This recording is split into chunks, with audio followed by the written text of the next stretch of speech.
The sun had dipped below the horizon, casting a warm orange glow over the quiet suburban streets.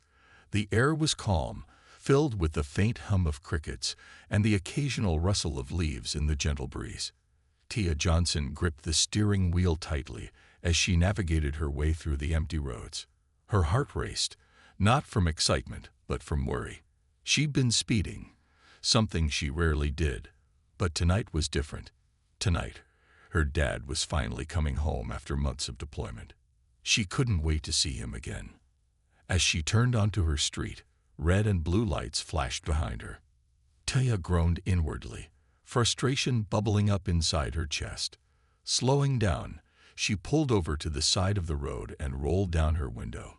A police officer approached her car, his flashlight illuminating her face. It was Officer Mark Reynolds, a middle-aged man with a stern expression that seemed permanently etched onto his features. He tapped lightly on the window, signaling for her to lower it further. "License and registration, please," he said in a tone that left no room for negotiation. Tia nodded quickly, fishing out the documents from her glove compartment. As she handed them over, she tried to explain herself. "Officer, I'm really sorry about speeding. I was trying to get home as fast as possible." Reynolds raised an eyebrow, his gaze skeptical. "And why's that?" he asked, his voice laced with doubt. Tia hesitated for only a moment before answering. "My dad, he's in the military. He's been deployed for months, and he's finally back today. I didn't want him waiting." She hoped her explanation would soften the officer's demeanor, but instead, his lips curled into a smirk. "Oh yeah. And what does your dad do in the military?" Reynolds asked, leaning slightly closer to the car. His tone wasn't curious. It was challenging, almost mocking. Tia straightened up in her seat, determined not to let his attitude rattle her. "He's in Special Forces," she replied confidently, her voice steady despite the knot forming in her stomach. For a split second, silence hung heavy between them. Then, much to Tia's dismay, Officer Reynolds let out a low chuckle. "Special Forces, huh?" he repeated, louder this time, clearly amused by her response. His laughter echoed in the stillness of the night, making Tia feel smaller than ever. She clenched her jaw, biting back the urge to argue. Instead, she muttered under her breath, "You'll see." But Reynolds didn't seem to hear her, or maybe he chose to ignore her entirely. He walked back to his patrol car, leaving Tia sitting there, fuming quietly. She glanced at the rearview mirror, watching as he began typing something into his computer. Her mind raced. How could someone dismiss her so easily? Did they think she was lying just because of who she was? Just then, headlights appeared in the distance. A sleek black SUV turned onto the street, its tires crunching softly against the pavement. Tia's heart skipped a beat as the vehicle slowed down and pulled into the driveway behind her car. The door opened, and out stepped a tall, imposing figure dressed in civilian clothes. Even from where she sat, Tia could feel his commanding presence. It was her dad, Colonel Marcus Johnson. As he strode toward them, Tia felt a wave of relief wash over her. No matter how this encounter ended, she knew one thing for certain.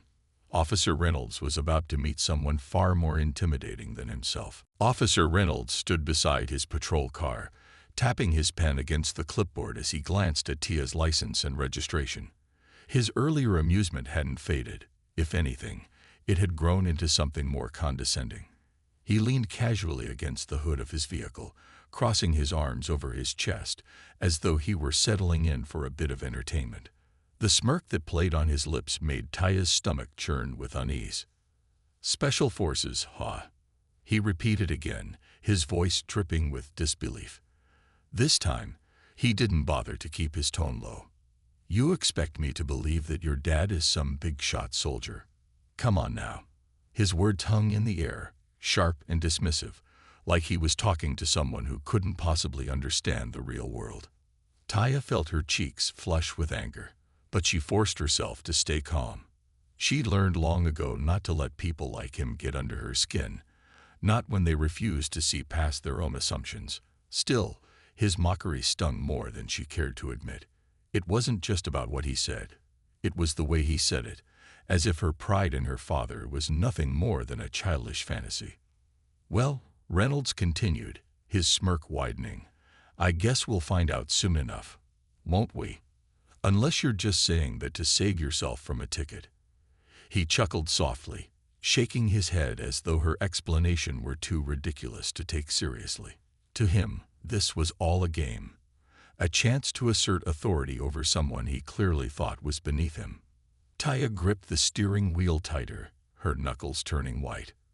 She wanted to shout back, to tell him exactly how wrong he was, but she knew better. Arguing wouldn't change his mind. It would only make things worse.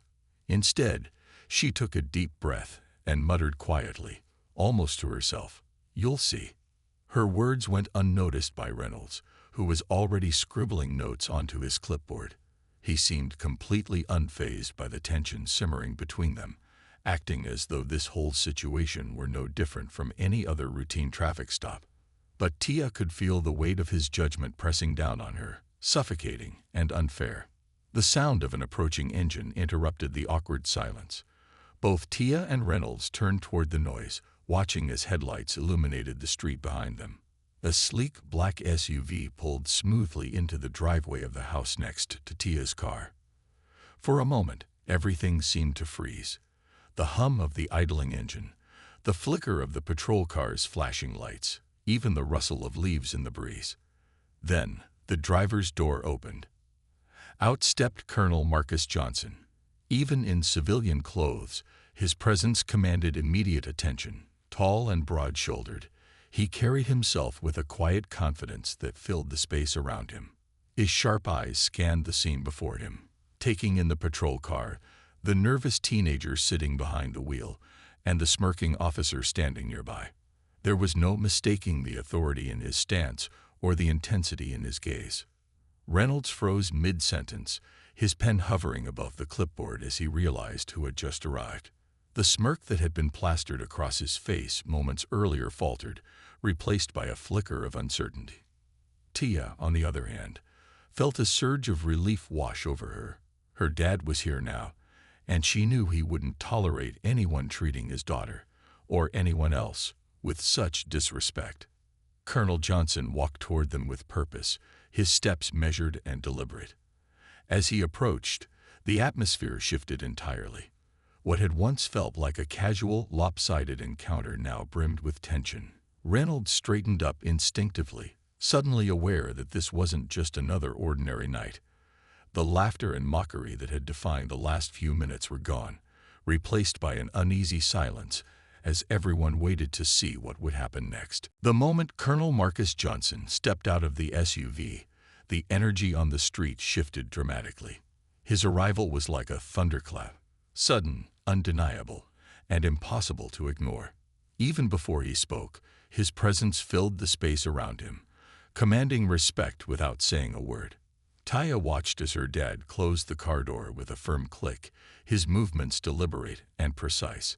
He wasn't in uniform tonight, but there was no mistaking the discipline and authority that radiated from him. Colonel Johnson paused for a brief second, scanning the scene with sharp, calculating eyes. The flashing red and blue lights of the patrol car illuminated his face, casting shadows that only added to his imposing figure. He took in every detail, the officer leaning casually against his vehicle, the nervous teenager behind the wheel, and the tension hanging thick in the air. Something about the situation didn't sit right with him, and it showed in the slight furrow of his brow. Without hesitation, he began walking toward them, each step measured and confident. His boots made soft thuds against the pavement, steady and rhythmic, almost like a heartbeat. As he drew closer, Officer Reynolds seemed to shrink under his gaze. The smirk that had been plastered across his face just moments earlier faltered, replaced by an uneasy expression. For the first time since pulling Tia over, Reynolds looked unsure of himself. Tia, on the other hand, felt a wave of relief wash over her. Seeing her dad always had a way of making everything feel less daunting. She knew how much he valued fairness and integrity, qualities she'd seen him embody throughout her life. If anyone could handle this situation, it was him. Sitting up straighter in her seat, she let out a small sigh, feeling some of the weight lift off her shoulders now that he was here. When Colonel Johnson reached the group, he stopped a few feet away, standing tall and composed. His piercing gaze moved between Tia and Officer Reynolds, taking stock of the dynamic between them. Then, in a calm but commanding voice, he introduced himself. "I'm Colonel Marcus Johnson," he said, his tone leaving no room for doubt about who he was or what he represented. He pulled out his military ID badge and held it up briefly, ensuring Reynolds could see it clearly. It wasn't meant to intimidate. It was simply a statement of fact. Still, the effect was immediate. Reynolds's posture stiffened noticeably as he processed the name and rank staring back at him. The man who had laughed so carelessly just moments ago now looked like he wished he could disappear into thin air. "Is everything all right here?" Colonel Johnson asked, his voice steady and even. There was no accusation in his words, no raised voice or aggressive tone. Yet the question carried immense weight, forcing both Tia and Reynolds to respond. Tia glanced at her dad, her lips parting as if to explain, but she stopped herself, letting him take charge of the situation. Reynolds stumbled over his words, suddenly flustered. Yes, sir," he stammered, fumbling with the clipboard in his hands. "Just a routine traffic stop. Your daughter was speeding, but we were, sorting it out." Even in the dim light, it was obvious that Reynolds was struggling to regain control of the interaction. Gone was the casual arrogance he'd displayed earlier. Instead, he seemed acutely aware of the power imbalance that had flipped entirely in Colonel Johnson's favor. Tia couldn't help but notice the irony. Just moments ago, Reynolds had dismissed her claims about her father being in special forces.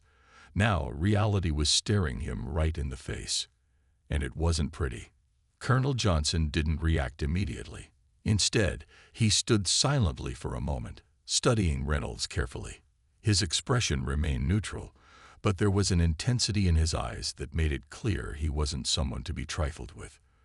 When he finally spoke again, his words were simple yet loaded with meaning. "My daughter doesn't speed unless she has a good reason. And tonight, she did." The statement hung in the air, heavy and unchallenged. Tia felt a surge of pride hearing her dad defend her so effortlessly. At the same time, she couldn't help but feel a pang of satisfaction watching Reynolds squirm under the scrutiny of the very man he'd mocked just minutes earlier. Whatever happened next, one thing was certain. The tables had turned completely. Colonel Marcus Johnson's words hung in the air like a challenge, sharp and unyielding. His calm demeanor was deceiving. It wasn't anger that made him intimidating, but the quiet authority that seemed to radiate from him. Officer Reynolds shifted uncomfortably, his earlier confidence crumbling under the weight of the colonel's presence. The clipboard in his hand suddenly felt heavier, as if it carried all the awkwardness and regret of the past few minutes. "I understand you're doing your job," Colonel Johnson continued, his tone measured and respectful but firm. "But I'd like to know why my daughter is sitting here while you write her a ticket." He didn't raise his voice or adopt an aggressive stance, yet every word landed with precision, cutting through the tension like a blade. It was clear he wasn't asking for permission. He was demanding answers. Reynolds swallowed hard, his Adam's apple bobbing nervously. "Sir, she was speeding," he managed to say, though his voice lacked its usual certainty. "I pulled her over because she exceeded the speed limit by how much?" Colonel Johnson interrupted smoothly, his gaze unwavering. 15 miles per hour, Reynolds replied, glancing down at his notes as if seeking refuge in the details. But the colonel wasn't interested in numbers. He wanted context, and he wanted the truth. "And did you ask her why she was speeding?" Colonel Johnson pressed, leaning slightly forward. His posture was relaxed, almost casual, but there was no mistaking the intensity behind his question. Tia watched silently from her seat, her heart pounding. She had never seen anyone command a room, or a street, the way her dad did. Even when he wasn't raising his voice, people listened. Reynolds hesitated, caught off guard by the directness of the question. "Well, yes, sir," he admitted reluctantly. "She said she was rushing home because you were returning from deployment." His voice trailed off as he realized how dismissive he had been about that explanation just moments ago. Now, standing face to face with the man himself, his earlier mockery felt reckless and foolish. Colonel Johnson nodded slowly, absorbing the response. Then, without missing a beat, he turned his attention to Tia. "Is that true?" he asked gently, his tone softening as he addressed his daughter. Despite the gravity of the situation, there was warmth in his voice, a reminder that, above everything else, he was her father first. Tia nodded quickly, meeting his gaze. "Yes, Dad. I just wanted to get home before you got here. I didn't mean to break any rules, but..." Her voice wavered slightly, and she glanced briefly at Reynolds before finishing. "Some things are more important than traffic laws." For a moment, silence settled over the group. The sound of crickets chirping in the distance filled the void, underscoring the heaviness of the exchange. Colonel Johnson studied his daughter for a beat longer, then turned back to Reynolds. His expression hadn't changed.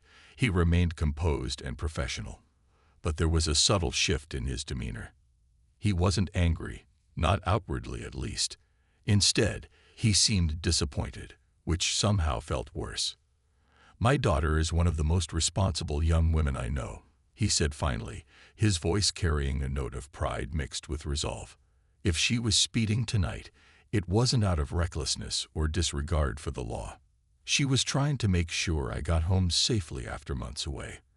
That's not something anyone should take lightly." The statement hit Reynolds like a punch to the gut. He opened his mouth to respond, but found himself at a loss for words. How could he argue with that? More importantly, how could he justify laughing at this girl when her reasoning was so deeply rooted in love and concern? The realization weighed heavily on him, pressing down on his shoulders until he couldn't ignore it anymore. Colonel Johnson didn't wait for a reply. Instead, he stepped closer to Reynolds, closing the gap between them. "We all have jobs to do," he said quietly, his voice steady but laced with meaning. "But let's not forget that we're dealing with people, not statistics or excuses. Treat others the way you'd want someone to treat your own family. That's what respect looks like." With those final words, Colonel Johnson turned his back on Reynolds and walked toward Tia's car. The message was clear. The conversation was over. Reynolds stood frozen, clutching the clipboard like a lifeline, unsure of what to do next. For the first time in years, he felt truly humbled and painfully aware of the mistakes he'd made. The weight of Colonel Johnson's words lingered in the air, heavy and unshakable. Officer Reynolds stood there, rooted to the spot, his clipboard dangling uselessly in his hand. His mind raced as he replayed the last few minutes in his head. The laughter, the mockery, the dismissive tone, all of it crashing down on him at once. He had underestimated Tia, dismissed her story without a second thought, and now he was face to face with the very man he'd mocked. The irony wasn't lost on him, and neither was the shame that crept steadily into his chest. Colonel Johnson didn't say another word as he approached Tia's car. Instead, he placed a gentle hand on the roof of the vehicle and leaned down slightly to speak to her through the open window. "You okay?" he asked softly, his voice full of concern. It was a simple question, but it carried so much warmth and reassurance that Tia felt tears prickling at the corners of her eyes. She nodded quickly, blinking them away before they could fall. "I'm fine, Dad," she replied, forcing a small smile. I wanted you to know I wasn't lying." Colonel Johnson gave her a reassuring nod, his expression softening even further. "I know, sweetheart, and no one gets to tell you otherwise." His words were firm yet comforting, a reminder that she had someone in her corner who believed in her completely. For Tia, that meant more than anything right now. Meanwhile, Reynolds finally snapped out of his daze. He fumbled with the clipboard, shuffling papers nervously as he tried to figure out how to salvage the situation. The ticket he'd been writing earlier now felt like an accusation, not against Tia, but against himself. Every stroke of his pen had been fueled by arrogance and bias, and now those actions seemed glaringly obvious. Taking a deep breath, he walked hesitantly toward Tia's car. "Miss Johnson," he began, his voice quieter than before, almost tentative. I owe you an apology." He glanced briefly at Colonel Johnson, whose presence loomed large even from several feet away, before focusing back on Tia. "I shouldn't have doubted you. What you said about your father, it was true, and I should have listened." Tia looked up at him, surprised by the sincerity in his voice. A part of her wanted to hold on to her frustration, to let him stew in the discomfort he caused. But another part of her recognized the effort it must have taken for him to admit he was wrong. Slowly, she nodded. "Thank you," she said simply, her voice steadied despite the whirlwind of emotions inside her. Reynolds offered a weak smile, though it didn't quite reach his eyes. Then, turning his attention to Colonel Johnson, he added, "And sir, I apologize to you as well. I clearly misjudged the situation, and I regret my behavior." He paused, swallowing hard as if searching for the right words. "It won't happen again." Colonel Johnson studied him for a moment, his expression unreadable. Then, after what felt like an eternity, he gave a single, curt nod. "See that it doesn't," he said firmly, his tone leaving no room for argument. There was no anger in his voice, only a quiet authority that demanded accountability.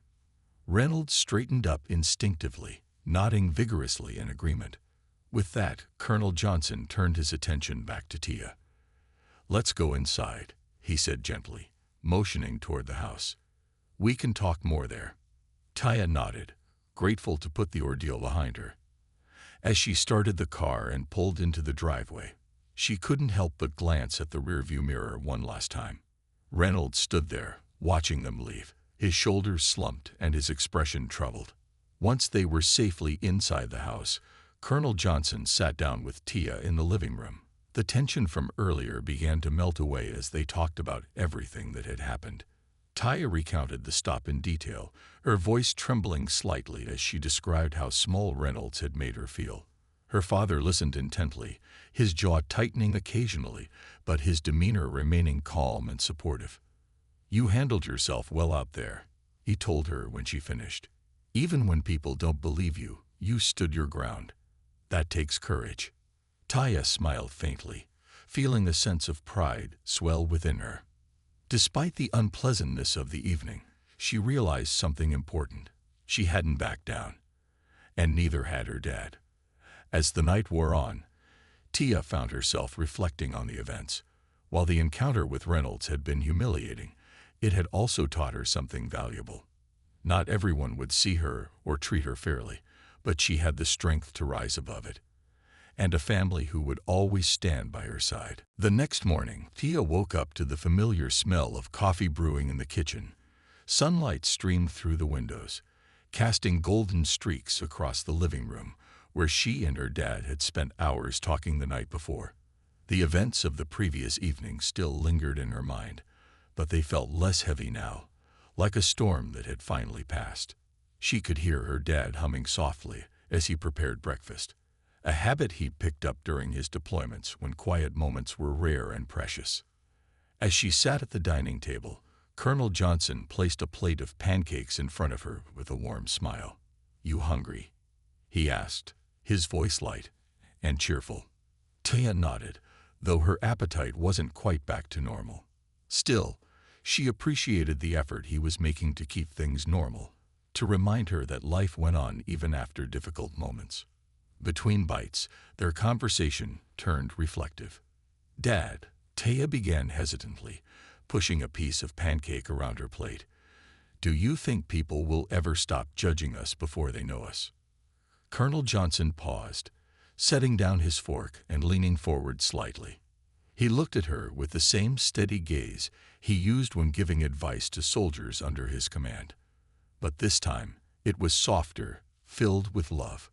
"Tia," he said slowly, choosing his words carefully, There will always be people who make assumptions based on what they see, your skin color, your gender, your age. But here's the thing. Their opinions don't define you. What matters is how you carry yourself, how you respond to them. You showed strength last night, and that's something no one can take away from you. His words resonated deeply with Tia. She thought about Officer Reynolds, the smirk, the laughter, the apology, and realized her dad was right. The encounter had been painful, yes, but it hadn't broken her. If anything, it had reminded her of the importance of standing firm in who she was. Later that day, Tia accompanied her dad to the local community center, where he often volunteered to mentor young people. Many of the kids there came from tough backgrounds, facing challenges similar to the ones Tia had encountered the night before. As they sat together in a small circle, Colonel Johnson shared stories of resilience and perseverance, encouraging the group to focus on their strengths rather than the obstacles others might place in their path. At one point, he turned to Tia and said, "Tell them what happened last night." She hesitated, unsure if she wanted to relive the experience. But seeing the curious faces of the teenagers around her, she decided to share her story. Not just the unfairness of it, but also how she had navigated it with grace and courage. By the time she finished, several of the kids were nodding in understanding, some even sharing their own experiences of being underestimated or dismissed. That evening, as they drove home, Tia noticed a shift within herself. Talking about the incident hadn't erased the sting of Reynolds' mockery, but it had given her a new perspective. She realized that while she couldn't control how others treated her, she could choose how to respond. And that choice, to rise above negativity, was empowering. Back at home, Colonel Johnson pulled an envelope from the mailbox. Inside was a formal letter addressed to him. It was from the police department, acknowledging the complaint he had filed earlier that day. They'd assured him that Officer Reynolds would receive additional training on cultural sensitivity and implicit bias. While Tia appreciated the gesture, she knew apologies and policies wouldn't change everyone overnight. What mattered most was the lesson she had learned. True strength came not from avoiding judgment, but from overcoming it. As she curled up on the couch later that night, watching her dad flip through channels, Tia felt a renewed sense of confidence. Life wasn't perfect, and neither were the people in it. But with her dad's guidance and her own determination, she knew she could face whatever came her way. The days following the traffic stop brought a mix of emotions for Tia. On one hand, she felt a sense of closure knowing that the police department had taken her father's concerns seriously. On the other hand, she couldn't shake the lingering frustration over how Officer Reynolds had treated her. It wasn't just about him. It was about all the times people like her were dismissed or underestimated because of preconceived notions. She knew this wasn't an isolated incident. It was part of a larger pattern that many in her community faced daily. A week later, Tia received something unexpected in the mail, a handwritten letter addressed to her. The envelope bore the official insignia of the local police department, but there was no mistaking the personal tone of the note inside. As she unfolded the paper, her eyes scanned the neat handwriting. Asterisk, Dear Miss Johnson. Asterisk. Asterisk, I want to start by apologizing once again for my actions during our encounter last week. I deeply regret doubting your word and treating you with disrespect. Your father's arrival made me realize how wrong I was to jump to conclusions without truly listening to you. That's not who I strive to be as an officer, or as a person. Asterisk. Asterisk. This experience has forced me to reflect on my biases and how they affect my interactions with others. I've enrolled in additional training sessions focused on cultural sensitivity and fairness, and I'm committed to doing better moving forward. Thank you for inspiring me to grow, even though it came at your expense. Asterisk. Asterisk, sincerely. Asterisk. Asterisk, Officer Mark Reynolds. Asterisk. Tia read the letter twice, her brow furrowed in thought. Part of her wanted to dismiss it outright, to write it off as too little, too late. But another part of her recognized the sincerity behind his words. Writing such a letter couldn't have been easy for him, especially given the embarrassment he must have felt after meeting Colonel Johnson. Still, Forgiveness didn't come naturally. Trust, once broken, took time to rebuild. She showed the letter to her dad, who read it carefully before looking up at her. "What do you think?" he asked gently, leaving the decision entirely in her hands. Taya hesitated, weighing her feelings. "I believe he means what he says," she admitted finally. "But it's hard to forget how he acted that night. He laughed at me, Dad, like my story didn't matter." Colonel Johnson nodded, understanding her pain. "You're right. It shouldn't have happened. But sometimes people need a wake-up call to see their mistakes. What matters now is whether he follows through on his promise to change." Actions speak louder than words. Encouraged by her dad's wisdom, Tia decided to give Reynolds the benefit of the doubt. For now, she wrote a brief response thanking him for his apology and expressing hope that his training would lead to meaningful change. Sending the reply felt like closing a chapter, though she knew the broader issues wouldn't disappear overnight. In the weeks that followed, the incident sparked conversations within their community. At school, Tia shared her story with friends, sparking discussions about bias and accountability.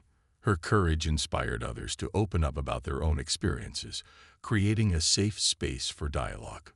Meanwhile, Colonel Johnson continued mentoring young people, emphasizing the importance of standing tall in the face of adversity. At the same time, the police department implemented new initiatives aimed at fostering trust between officers and residents. Community forums were held, allowing citizens to voice their concerns directly to law enforcement leaders. Officer Reynolds attended these meetings, visibly humbled as he listened to stories from those who had been affected by similar encounters. Though progress was slow, small steps toward healing began to take root. For Tia, the experience became a turning point. She realized that while she couldn't control how others treated her, she could use her voice to advocate for change. Whether through conversations with peers, participating in community events, or simply refusing to let negativity define her, she found strength in resilience. Life wasn't perfect, and neither was the world around her, but she had the tools to navigate it with grace and determination. One evening, as she sat on the porch with her dad watching the sunset, Taya felt a quiet sense of peace wash over her. "Dad," she said softly, breaking the silence, "do you think things will ever really get better?" Colonel Johnson smiled, resting a reassuring hand on her shoulder. "They already are, sweetheart. Every time someone stands up for what's right, even when it's hard, they make the world a little brighter. And you're doing exactly that." With those words, Taya felt a renewed sense of purpose. Change might not happen overnight, but she knew she was part of something bigger, a movement toward understanding, respect, and justice. And that was worth fighting for. Months passed, and life in the small suburban town began to feel different. Not drastically so, but in subtle ways that hinted at progress. The community forums had become a regular fixture, drawing more attendees each time.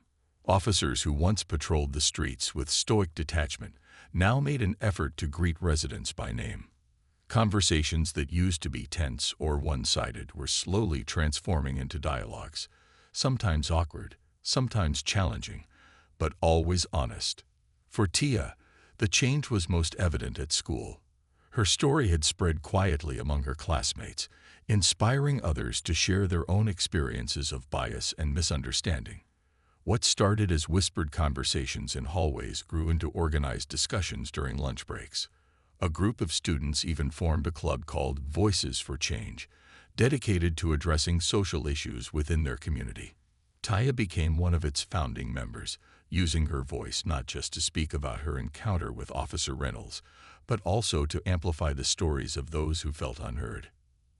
At home, Colonel Johnson continued mentoring young people through his work at the community center. He often brought Tia along to sessions, where she learned firsthand how much impact empathy and understanding could have on someone struggling to find their place in the world. One evening, after a particularly lively discussion, a teenager named Marcus approached her shyly. "I heard what happened to you," he said, fidgeting with the hem of his hoodie. "It kinda makes me think, maybe I can stand up for myself too." Tia smiled warmly, remembering how scared she'd felt that night on the road. "You absolutely can," she told him firmly. "And if anyone tries to tell you otherwise, remind them that your voice matters." Marcus nodded, gratitude flickering in his eyes, and walked away looking a little taller than before. Meanwhile, Officer Reynolds kept his promise to do better. True to his word, he completed the sensitivity training sessions and began volunteering at community events. At first, his presence made some residents uneasy, a reminder of past grievances, but over time, his efforts earned him cautious respect. During one forum, a woman stood up and shared how he'd helped resolve a misunderstanding involving her teenage son. "He listened this time," she said simply, her tone carrying both acknowledgement and hope. It wasn't redemption, but it was a start. As weeks turned into months, Tia noticed something remarkable. The bitterness she'd once carried began to fade. It wasn't forgiveness exactly, at least not in the traditional sense, but rather acceptance. She realized that holding onto anger wouldn't change the past, but choosing to move forward might shape the future. Every conversation she had, every person she encouraged, and every step toward mutual understanding felt like proof that growth was possible, even in places where wounds ran deep. One crisp autumn afternoon, Tia found herself standing outside the community center alongside her dad. They were preparing for a workshop focused on building trust between law enforcement and residents. As they arranged chairs and set up tables, Officer Reynolds arrived, carrying a box of supplies. For a moment, the three of them stood awkwardly, unsure of how to bridge the gap between apology and reconciliation. "Thanks for coming," Tia said finally, breaking the silence. Her words weren't warm, but they weren't cold either, just neutral enough to invite cooperation. Reynolds nodded, offering a small smile. "Thank you for letting me be here," he replied sincerely. Then, turning to Colonel Johnson, he added, "And thank you, sir, for holding me accountable that night. I needed it." Colonel Johnson gave him a measured nod, his expression unreadable but not unkind. "Let's focus on making things better, for everyone," he said simply. By the end of the day, the workshop had sparked meaningful connections. Residents and officers sat side by side, sharing stories and brainstorming solutions. Some laughed together, others argued passionately, but all were engaged, determined to find common ground. Watching it unfold, Tia felt a surge of pride. This was what real change looked like: messy, imperfect, but undeniably human. That evening, as she drove home with her dad, Tia glanced at him briefly before speaking. "Do you think we'll ever live in a world without prejudice?" she asked, her voice tinged with curiosity. Colonel Johnson chuckled softly, shaking his head. "Probably not," he admitted, "but we don't need perfection to make progress. Every act of kindness, every effort to understand someone else, that's how we move forward." Tia nodded, absorbing his words. Though challenges lay ahead, she felt ready to face them, not because she believed the road would be easy, but because she knew she wasn't alone. With her family, her community, and her unwavering determination, she